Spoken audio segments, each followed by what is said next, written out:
There is only one way to happiness, and that is to cease worrying about the things which are beyond the power of our will. If you are distressed by anything external, the pain is not due to the thing itself, but to your estimate of it, and this you have the power to revoke at any moment. The greatest obstacle to living is expectancy, which hangs upon tomorrow and loses today. You are arranging what lies in fortune's control and abandoning what lies in yours. What are you looking at? To what goal? Are you straining? The whole future lies in uncertainty. Live immediately. Men are disturbed not by things but by the views which they take of things. Thus death is nothing terrible else. It would have appeared so to Socrates. But the terror consists in our notion of death, that it is terrible when therefore we are hindered or disturbed or grieved. Let us never impute it to others but to ourselves, that is, to our own views. It is the action of an uninstructed person to reproach others for his own misfortunes, of one entering upon instruction to reproach himself, and of one perfectly instructed to approach neither others or himself.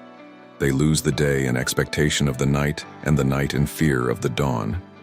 He is a wise man who does not grieve for the things which he has not, but rejoices for those which he has lived a good life.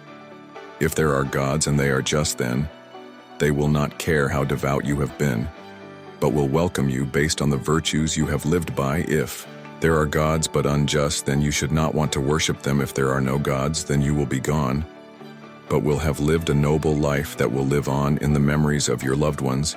If you really want to escape the things that harass you, what you're needing is not to be in a different place but to be a different person. True happiness is to enjoy the present without anxious dependence upon the future, not to amuse ourselves with either hopes or fears, but to rest satisfied with what we have, which is sufficient for he that is so wants nothing. The greatest blessings of mankind are within us and within our reach. A wise man is content with his lot, whatever it may be, without wishing for what he has not, for what prevents us from saying that the happy life is to have a mind that is free, lofty, fearless, and steadfast, a mind that is placed beyond the reach of fear, beyond the reach of desire, that counts virtue, the only good baseness, the only evil, and all else but a worthless mass of things which come and go without increasing or diminishing the highest good, and neither subtracting any part from the happy life, nor add any part to it. A man thus grounded must, whether he wills or not, necessarily be attended by constant cheerfulness and a joy that is deep and issues from deep within. Since he finds delight in his own resources and desires, no joys greater than his inner joys. When someone wrongs you, ask yourself what made him do it. Once you understand his concept of good and evil, you feel sorry for him and cease to either be amazed or hungry. If his concept is similar to yours, then you will be bound to forgive him, since you would have acted as he did in similar circumstances.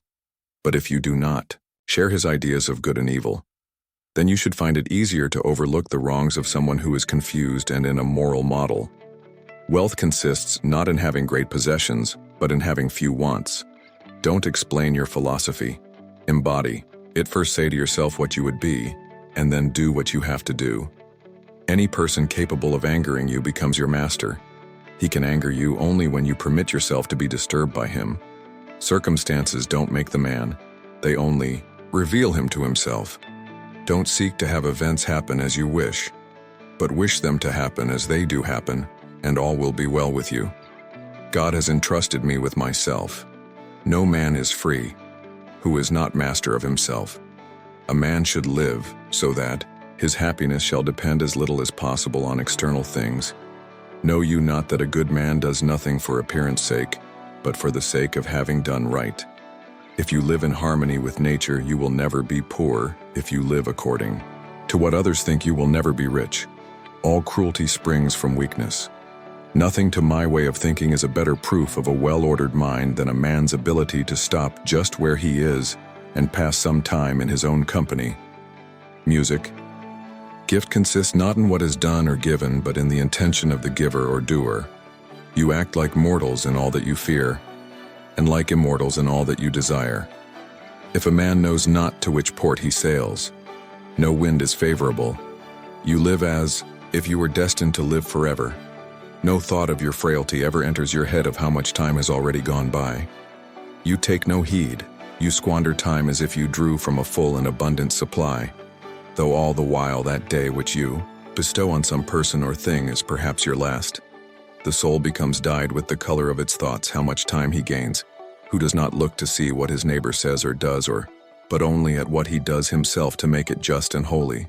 Begin each day by telling yourself, I shall be met with interference, ingratitude, insolence, disloyalty, ill will, and selfishness. All of them due to the offender's ignorance of what is good or evil.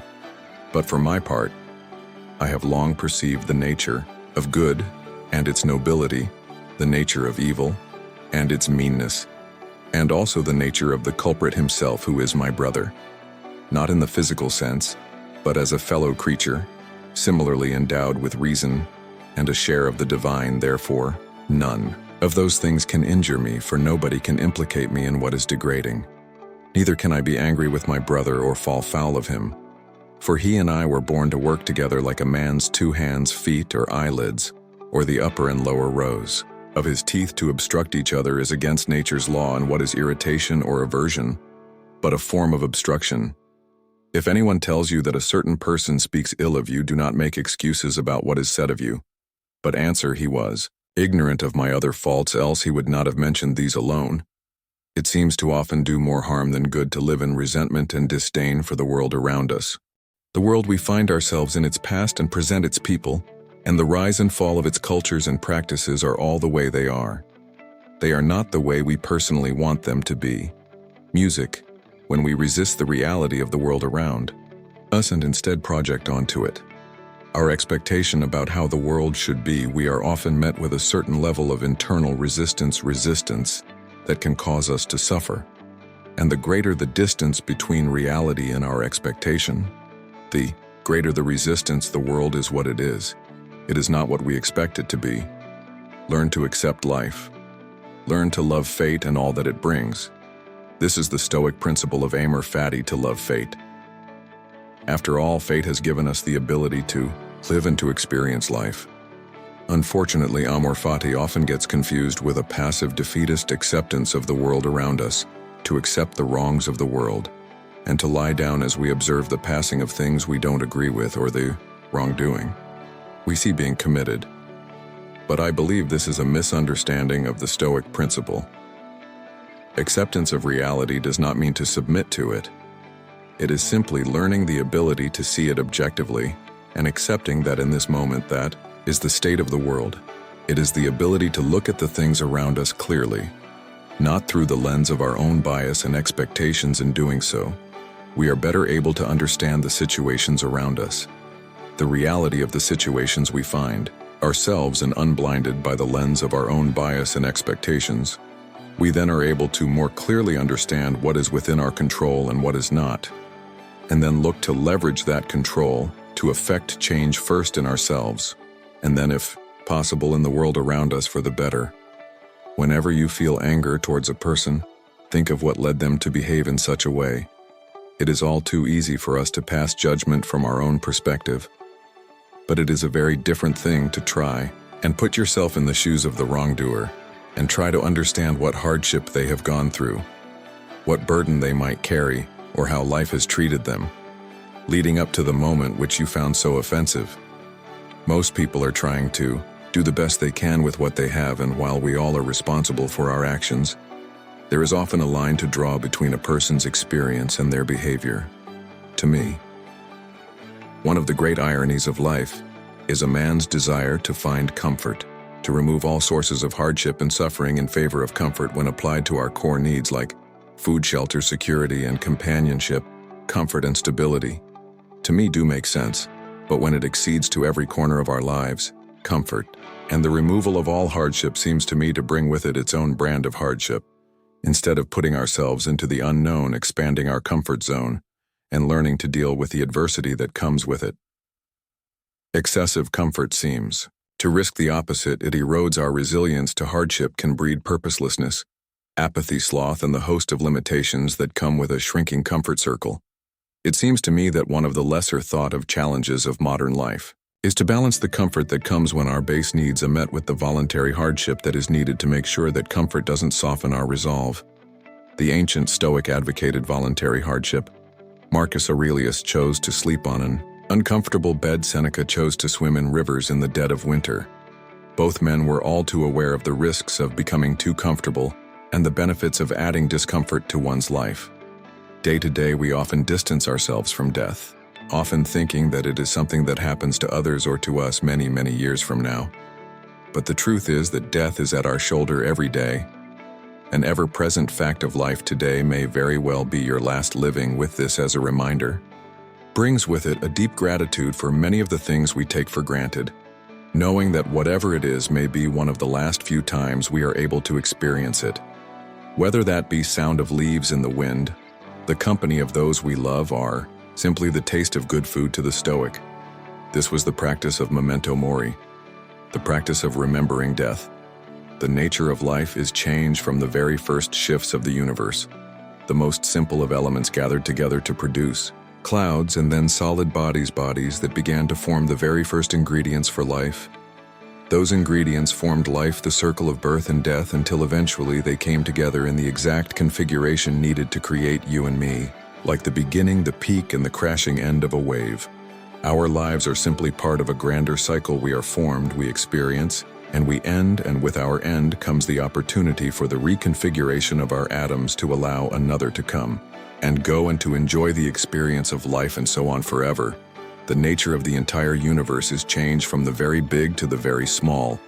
Music lives are often not made better in the accomplishments of lofty goals or the collection of expensive things so much as they are improved by the small day-to-day changes of one's habits.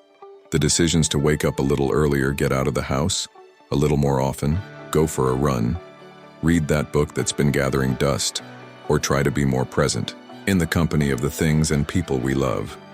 While of course great achievements do contribute to it, habits built over time, not short bursts of joy, are often the paving stones to a happier life. There is a delicate balance to be had when looking to the future and the past. The future is necessary for long-term planning and preparation for events that seem likely to happen.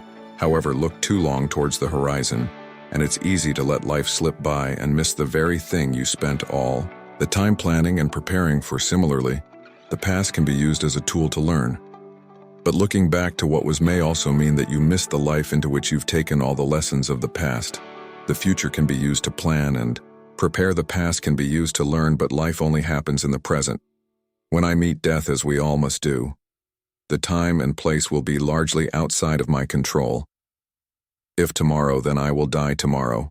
And if a year from now, or 20 years from now, then I will meet it. Then it is in the very nature of a living thing to die, regardless of how much we resist it. However, for now I am alive, so I will put to use what is within my control and decide what to do with the time that is given to me. I am not soothing you or making light of your misfortune. If fate can be overcome by tears, let us bring tears to bear upon it. Let every day be passed in mourning, every night be spent in sorrow instead of sleep. Let your breast be toned by your own hands, your very face attacked by them, and every kind of cruelty be practiced by your grief if it will profit you. But if the dead cannot be brought back to life, however much we may beat our breasts, if destiny remains fixed and immovable forever, not to be changed by any sorrow however great, and death does not lose his hold on anything that he has once taken away, then let our futile grief be brought to an end. Let us then steer our own course and no longer allow ourselves to be driven to leeward by the force of our misfortune. He is a sorry pilot who lets the waves wring his rudder from his grasp, who leaves the sails to fly loose and abandons the ship to the storm. But he who boldly grasps the helm and clings to it until the sea closes over him deserves praise, even though he be shipwrecked. Music, never let the future disturb you. You will meet it if you have to with the same weapons of reason which today arm you against the present. Music, there are misfortunes which strike the sage without incapacitating him. Of course, such as physical pain, infirmity, the loss of friends or children, or the catastrophes of his country when it is devastated by war. I grant that he is sensitive to these things, for we do not impute to him the hardness of rock or of iron. There is no virtue in putting up with that which one does not feel. And they say that there is this difference between the mind of a foolish man and that of a wise man, that the foolish man thinks that such visions are in fact as dreadful and terrifying as they appear, with the original impact of them on his mind, and by his assent he approves of such ideas as if they were rightly to be feared. and confirms them. But the wise man, after being affected for a short time and slightly in his color and expression, does not ascend but retains the steadfastness and strength of the opinion which he has always had about visions of this kind, namely that they are in no wise to be feared but excite terror by a false appearance and vain alarms. Don't you know life is like a military campaign? One must serve on watch, another in reconnaissance, another on the front line. So it is for us. Each person's life is a kind of battle, and a long and varied one too. You must keep watch like a soldier and do everything commanded. You have been stationed in a key post, not some lowly place, and not for a short time, but for life. Seek not for events to happen as you wish, but wish events to happen as they do, and your life will go smoothly.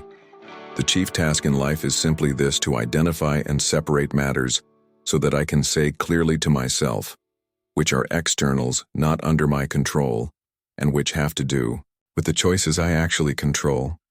Where then do I look for good and evil? Not to uncontrollable externals, but within myself, to the choices that are my own. One ought to seek out virtue for its own sake without being influenced by fear or hope, or by any external influence. Moreover, that in that does happiness consist. What is your art to be good? And how is this accomplished? Well, except by general principles, some about the nature of the universe, and others about the proper constitution of man. In our control is the most beautiful and important thing, the thing because of which even the God himself is happy, namely, the proper use of our impressions. We must concern ourselves absolutely with the things that are under our control, and entrust the things not in our control to the universe. Men are disturbed not by things but by the principles and notions which they form.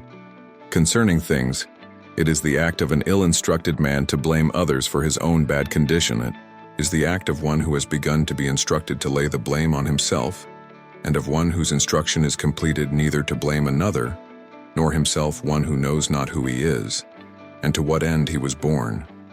What kind of world is this, and with whom he is associated therein? One who cannot distinguish good and evil, beauty and founders, truth and falsehood, will never follow reason in shaping his desires and impulses and repulsions, nor yet in assent, denial, or suspension of judgment, but will in one word go about deaf and blind, thinking himself to be somewhat, when he is in truth of no account. Is there anything new in all this? Is not this ignorance the cause of all the mistakes and mischances of men since the human race began? Music. We are all chained to fortune. The chain of one is made of gold and wide, while that of another is short and rusty.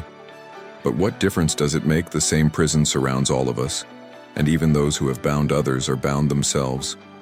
Unless perchance you think that a chain on the left side is lighter, honors bind one man, wealth another, nobility oppresses some, humility others, some are held in subjection by an external power, while others obey the tyrant within banishments. Keep some in place, the priesthood others.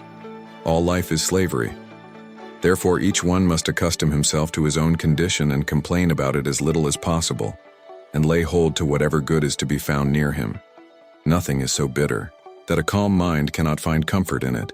Small tablets, because of the writer's skill, have often served for many purposes, and a clever arrangement has often made a very narrow piece of land habitable. Apply reason to difficulties, harsh circumstances can be softened. Narrow limits can be widened, and burdensome things can be made to press less severely on those who bear them cleverly. If you were distressed by anything external, the pain is not due to the thing itself, but to your estimate of it. In this you have the power to revoke at any moment. These reasonings are unconnected. I am richer than you, therefore I am better. I am more eloquent than you, therefore I am better. The connection is rather this: I am richer than you, therefore my property is greater than yours. I am more eloquent than you, therefore my style is better than yours. But you, after all, are neither property nor style. Music. If you have given way to anger, be sure that over and above the evil involved therein, you have strengthened the habit and added fuel to the fire. If overcome by a temptation of the flesh, do not reckon it a single defeat, but that you have also strengthened your dissolute habits.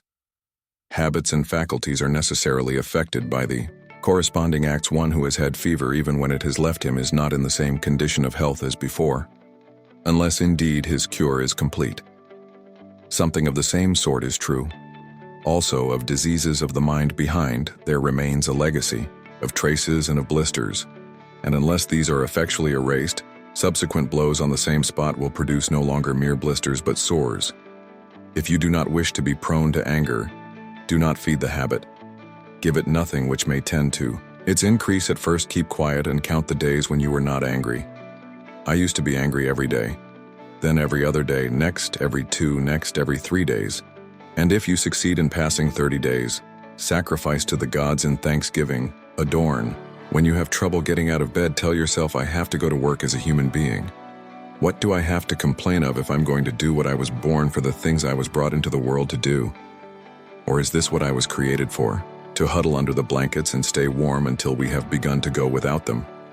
We fail to realize how unnecessary many things are. We've been using them not because we needed them, but because we had them. If you seek tranquility, do less or more. Accurately do what's essential, what the logos of a social being requires, and in the requisite way, which brings a double satisfaction, to do less better. Because most of what we say and do is not essential. If you can eliminate it, you'll have more time and more tranquility. Ask yourself at every moment, is this necessary?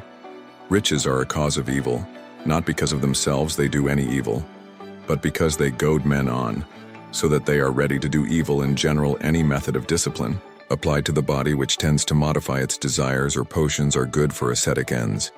But if done for display, they betray at once a man who keeps an eye on outward show, who has an ulterior purpose and is looking for spectators to shout, "Oh, what a great man this is," why Apollonius so well said, "If you are bent upon a little private discipline, wait till you are choking with heat one day, then take a mouthful of cold water and spit it out again, and tell no man what is not good for thee."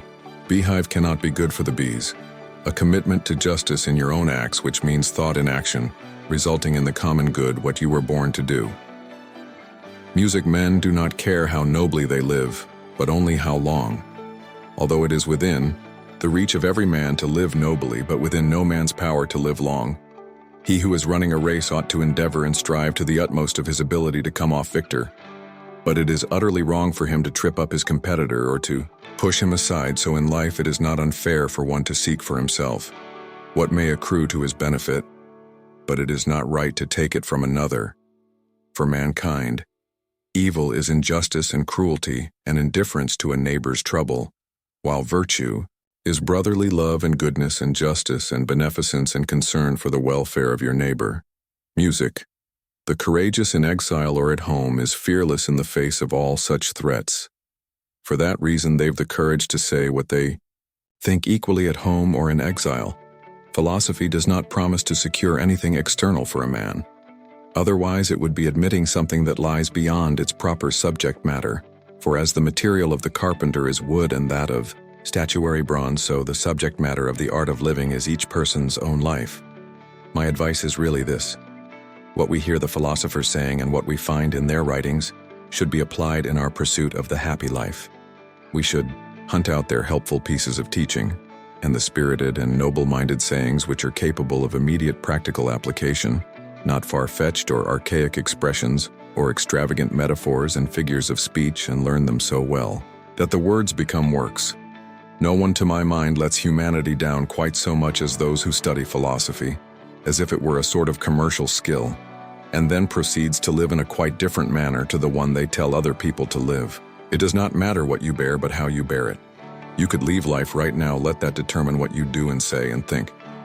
The chief task in life is simply this, to identify and separate matters so that I can say clearly to myself, which are externals not under my control and which have to do with the choices I actually control.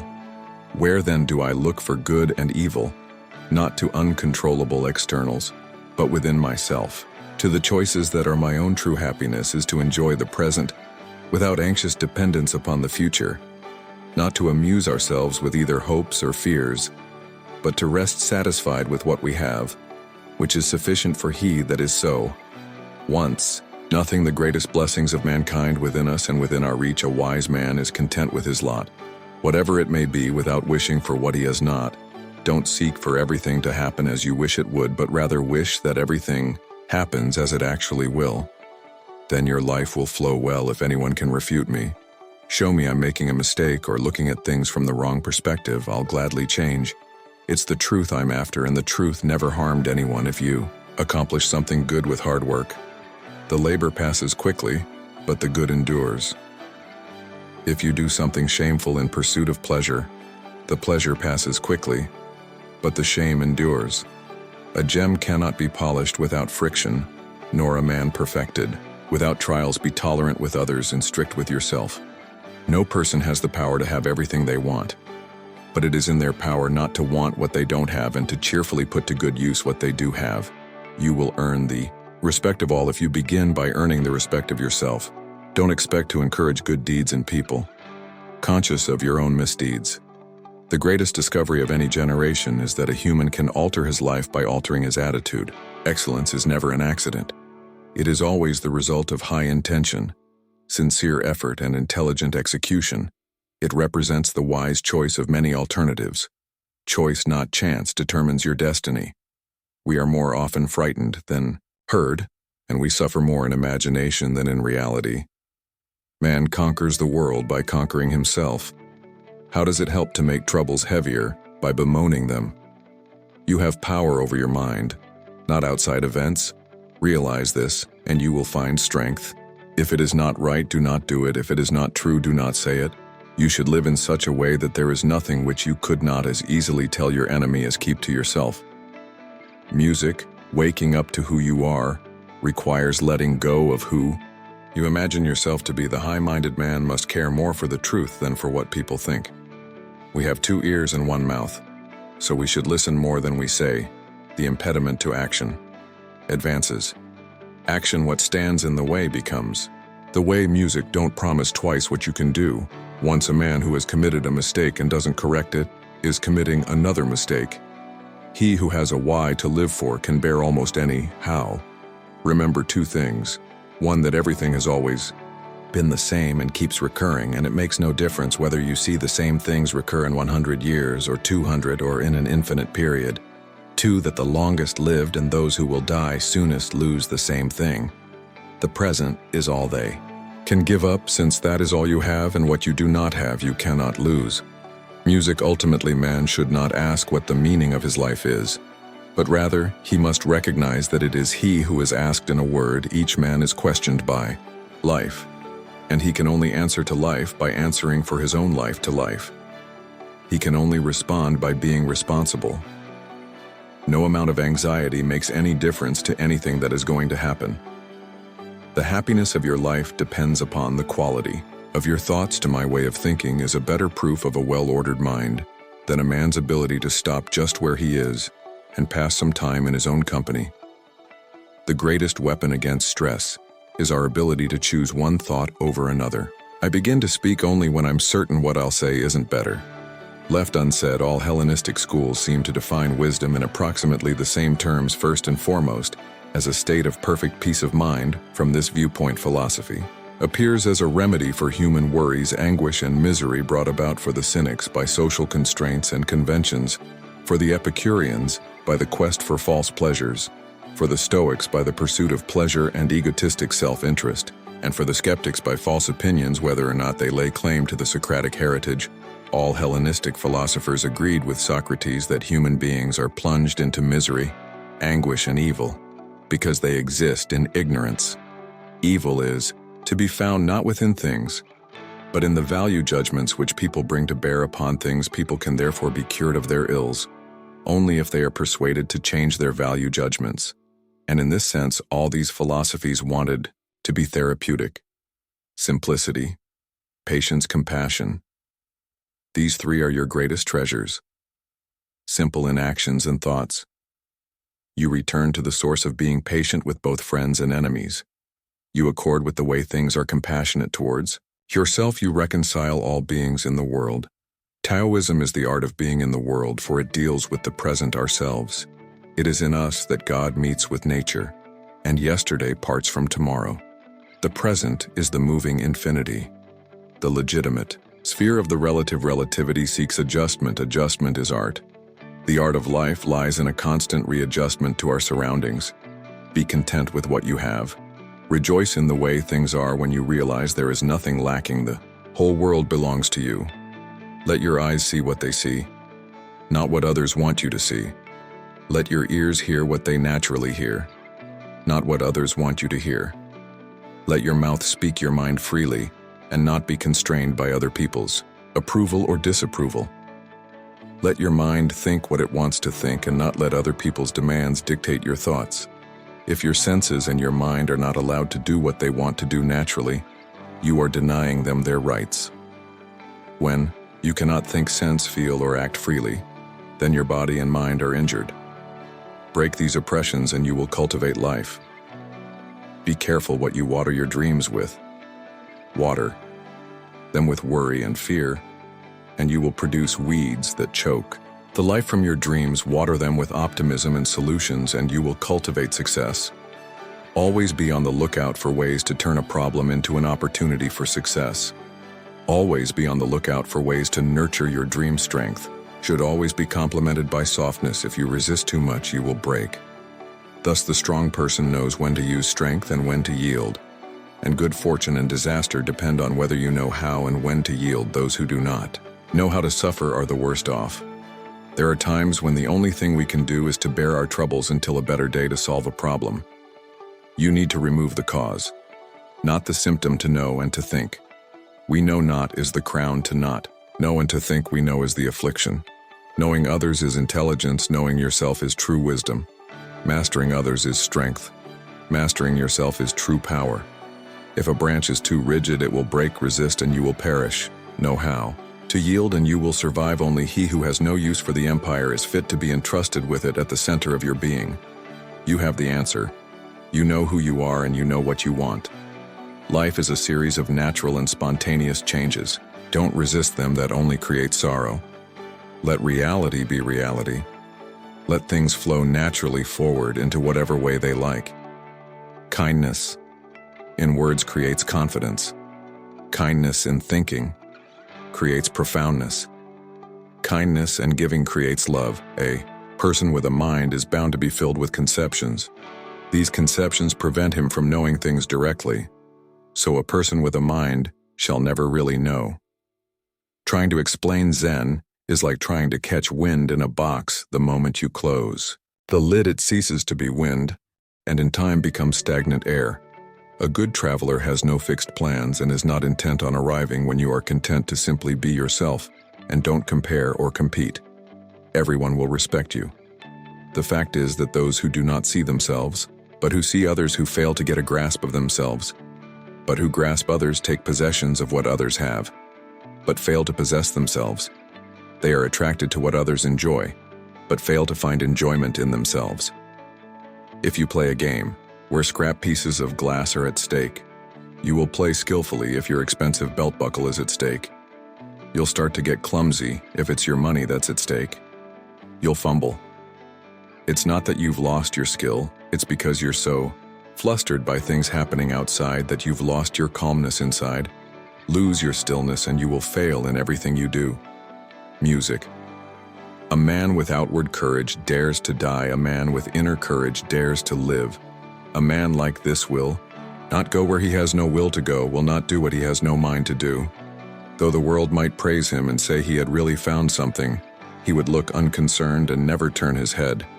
Though the world might condemn him and say he has lost something, he would look serene and pay no heed. The praise and blame of the world are no loss or gain to him.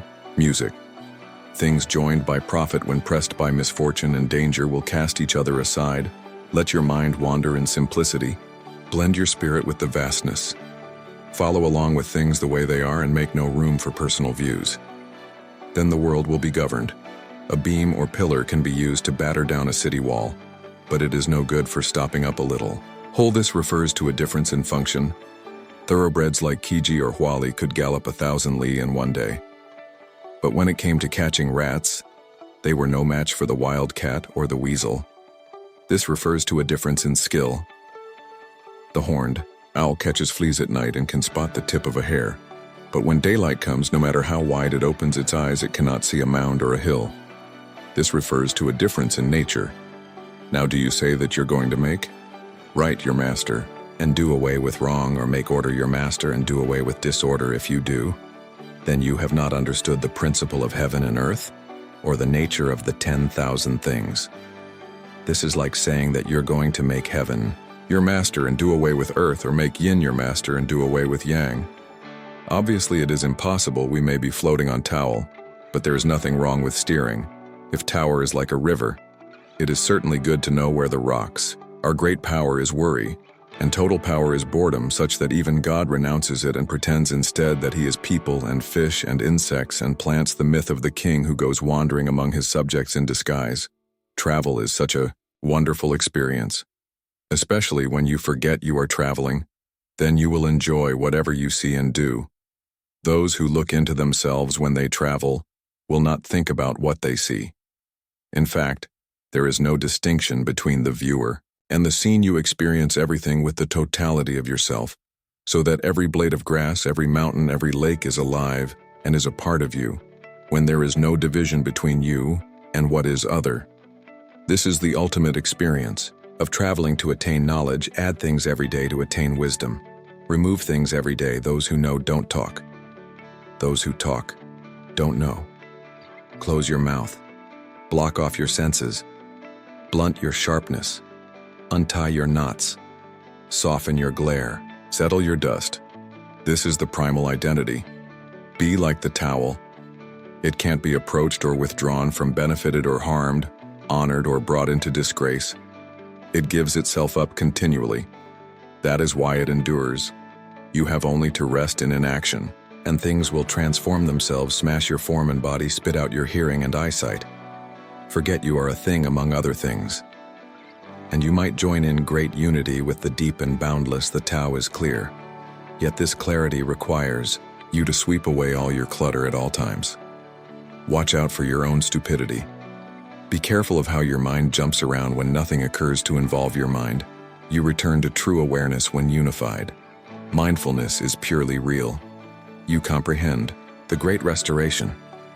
The ridiculous ones are those who try to cultivate quietude as long as body and mind are unstable. It is madness to go into the mountains when two things occur. Successively, we call them cause and effect. If we believe one event made the other one happen. If we think one event is the response to the other, we call it a reaction. If we feel that the two incidents are not related, we call it a mere coincidence. If we think someone deserved what happened, we call it a retribution or reward, depending on whether the event was negative or positive for the recipient. If we cannot find a reason for the two events occurring simultaneously or in close proximity, we call it an accident. Therefore, how we explain coincidences depends on how we see the world. Is everything connected so that events create resonances like ripples across a net order?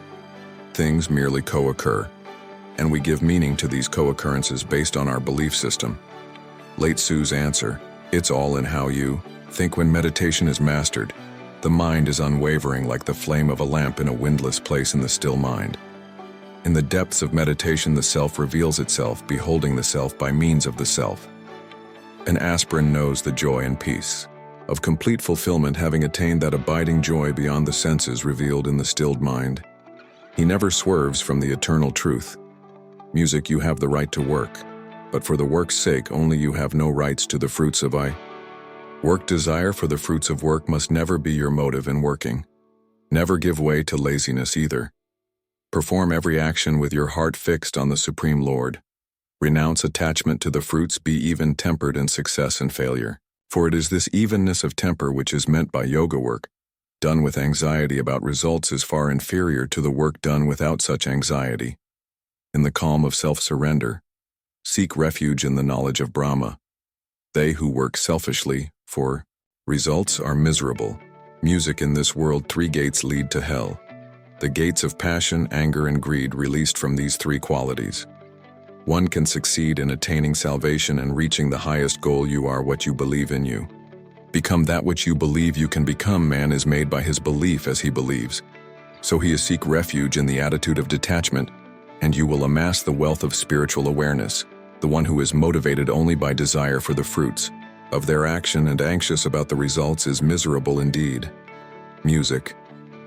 When a man dwells on the pleasure of sense, attraction for them arises in him. From attraction arises desire, the lust of possession, and this leads to passion, to anger. From passion comes confusion of the mind, then loss of remembrance, the forgetting of duty. From this loss comes the ruin of reason, and the ruin of reason leads man to destruction. Look to this day, for it is life, the very life of life in its brief course. Lie all the truths and realities of your existence, the bliss of growth, the glory of action, and the splendor of beauty. For yesterday is but a dream, and tomorrow is only a vision. But today well lived makes every yesterday a dream of happiness, and every tomorrow a vision of hope. Look well. Therefore to this day such is the salvation of the dawn. The soul who meditates on the self is content to serve the self, and rests satisfied within the self. There remains nothing more for him to accomplish. Music. One who performs his duty without attachment, surrendering the results unto the Supreme Lord, is unaffected by sinful action, as the lotus is untouched by water. Music. One who has control over the mind is tranquil in heat and cold in pain, and pleasure and in honor and dishonor, and is ever steadfast with the Supreme Self. One should strive to employ oneself, to uplift oneself. One should never dishonor oneself. The self is one's friend as well as one's enemy. It is both near and far, both within and without every creature. It moves and is unmoving in its subtlety. It is beyond comprehension. It is invisible, yet appears divided in separate creatures. Know it to be the creator, the preserver, and the destroyer, dwelling in every heart. It is beyond darkness. It is called the light of the lights, the object and goal of knowledge and knowledge itself. It is better to strive in one's own dharma than to succeed in the dharma of another. Nothing is ever lost in following one's own dharma, but competition in another's dharma breeds fear and insecurity for him. Who has no concentration, there is no tranquility. Music. Death is a sure for that which is born, as birth is for that which is dead. Therefore grieve not for what is inevitable. Music. Delusion arises from anger. The mind is bewildered by delusion. Reasoning is destroyed when the mind is bewildered. One falls down when reasoning is destroyed.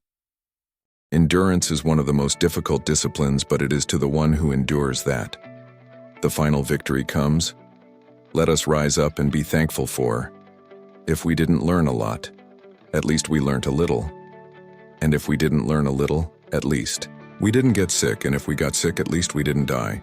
So let us be thankful. All that we are is the result of what we have thought. It is founded on our thoughts and made up of our thoughts.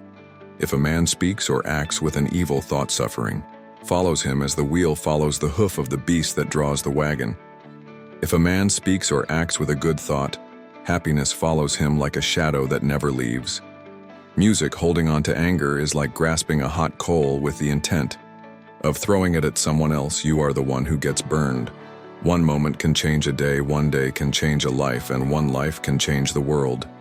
Music. Be where you are, otherwise you will miss your life.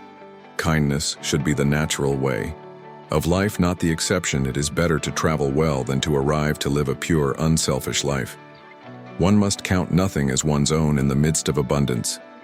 Music. Whatever a monk keeps pursuing with his thinking and pondering, that becomes the inclination of his awareness. A man is not called wise because he talks and talks again, but if he is peaceful, loving, and fearless, then he is in truth called wise. You will not be punished for your anger. You will be punished by your anger. Just as the great ocean has one taste, the taste of salt, so also this teaching and discipline has one taste, the taste of liberation. The root of suffering is attachment. Music. Music. Your work is to discover your world, and then with all your heart, give yourself to it. Music. There is no fire like passion. There is no shark like hatred. There is no snare like folly. There is no torrent like greed. Do not dwell in the past. Do not dream of the future. Concentrate the mind on the present moment.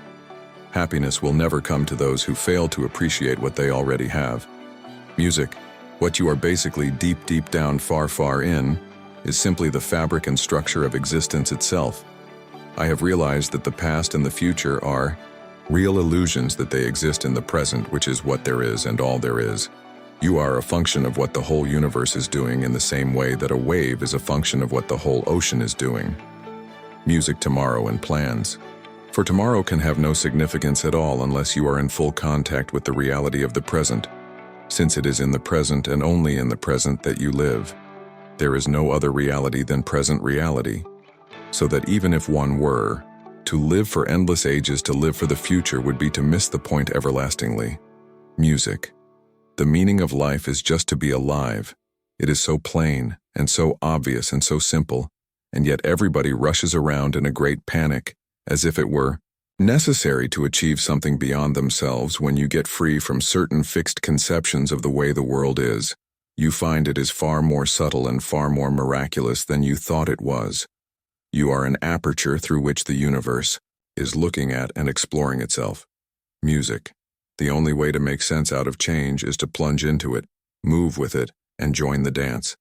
A scholar tries to learn something every day. A student of Buddhism tries to unlearn something every day. I'll tell you what the hermits realize: if you go off into a far, far forest and get very quiet, you'll come to understand that you're connected with everything. If then my awareness of the past and future makes me less aware of the present, I must begin to wonder whether I am actually living in the real world.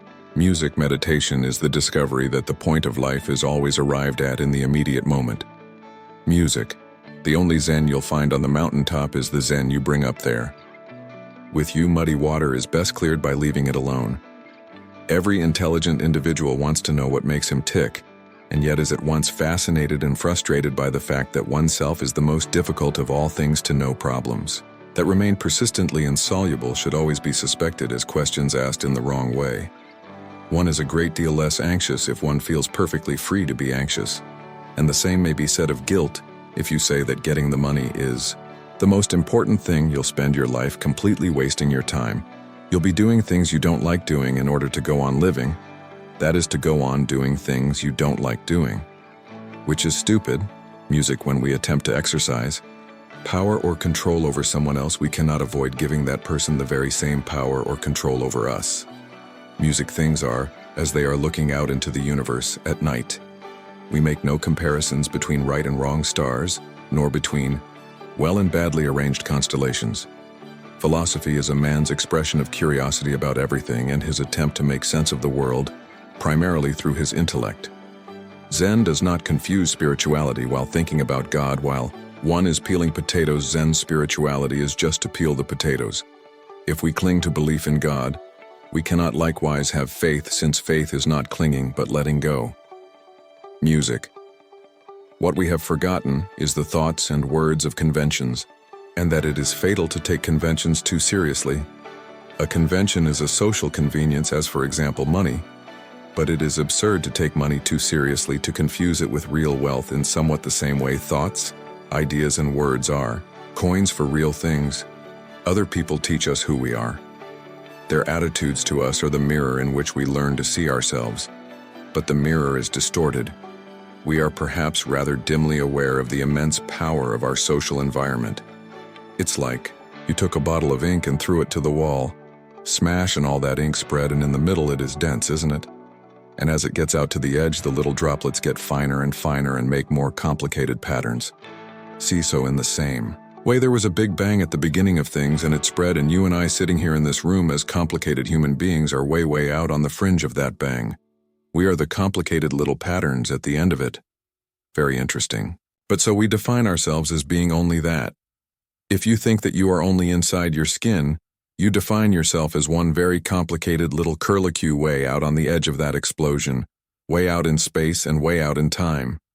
Billions of years ago you were a Big Bang, but now you're a complicated human being, and then we cut ourselves off and don't feel that we're still the Big Bang. But you are, depending on how you define yourself, you actually are. If this is the way things started, if there was a Big Bang in the beginning, you're not something that's a result of the Big Bang. You're not something that is a sort of puppet on the end of the process. You are still the process. You are the Big Bang, the original force of the universe, coming on as whoever you are. When I meet you, I see not just what you define yourself as, Mr. So-and-so, Miss So-and-so, Mrs. So-and-so. I see every one of you as the primordial energy of the universe coming on at me in this particular way. I know, I'm that too. But we've learned to define ourselves as separate from it. Just as a snake sheds its skin, we must shed our past over and over again. What you are is what you have been. What you will be is what you do now. Even as a solid rock is unshaken by the wind, so were the wise unshaken by praise or blame. Thousands of candles can be lit from a single candle, and the life of the candle will not be shortened. Happiness never decreases by being shared. We are shaped by our thoughts. We become what we think. When the mind is pure, joy follows like a shadow that never leaves every morning. We are born again. What we do today is what matters most. Music, do not look for sanctuary in anyone except yourself. If you propose to speak, always ask yourself, is it true? Is it necessary? Is it kind? No one saves us but ourselves. No one can and no one may. We ourselves must walk the path.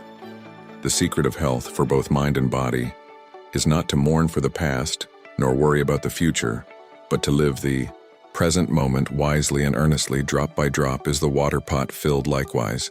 The wise man, gathering it little by little, fills himself with good music. There is nothing so disobedient as an undisciplined mind, and there is nothing so obedient as a disciplined mind. If you find no one to support you on your spiritual path, walk alone. Peace comes from within. Do not seek it without. Music. Have compassion for all beings, rich and poor alike. Each has their suffering. Some suffer too much, others too little. If your compassion does not include yourself, it is incomplete. Hatred does not cease by hatred, but only by love. This is the eternal rule. Nothing can harm you as much as your own thoughts unguarded in the sky. There is no distinction of East and West. People create distinctions out of their own minds and then believe them to be true. If we fail to look after others when they need help, who will look after us? A generous heart, kind speech, and a life of service and compassion are the things which renew humanity. An idea that is developed and put into action is more important than an idea that exists only as an idea. You